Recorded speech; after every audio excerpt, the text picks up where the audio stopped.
દર્શક મિત્રો, ન્યૂઝ ગુજરાતમાં આપનું હાર્દિક સ્વાગત છે। હું છું સુભદ્રા અસારી। હવે જોઈએ આજના મુખ્ય સમાચાર।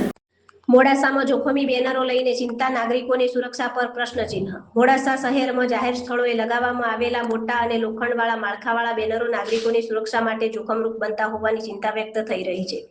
ખાસ કરીને પવન અને વરસાદી માહોલમાં આવા બેનરો તૂટી પડી શકે તેવી ભીતિ વચ્ચે સ્થાનિક લોકોમાં ભયનો માહોલ જોવા મળી રહ્યો છે।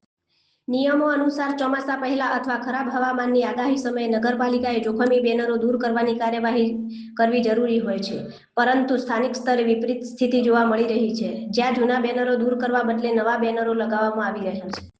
નાગરિકો પ્રશ્ન ઉઠાવી રહ્યા છે કે જો આવા બેનરો તૂટી પડીને કોઈ પણ અકસ્માત સર્જાય તો તેની જવાબદારી કોણ લેશે? નગરપાલિકા કે બેનર લગાવનાર એજન્સી? હવામાન નિષ્ણાતો દ્વારા પવન અને વરસાદ અંગે આગાહી આપવામાં આવી હોવા છતાં તંત્ર તરફથી પૂરતી કાર્યવાહી ન થવાને કારણે અસંતોષ જોવા મળી રહ્યો છે। સ્થાનિક લોકો તંત્રને વિનંતી કરી રહ્યા છે કે કોઈ અનિચ્છનીય બનાવ બને તે પહેલા જ જોખમી બેનરો, ખાસ કરીને વીજ તાર નજીક આવેલા માળખાઓ તાત્કાલિક દૂર કરવામાં આવે।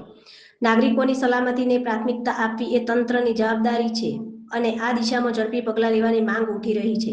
Bureau office, Modasa.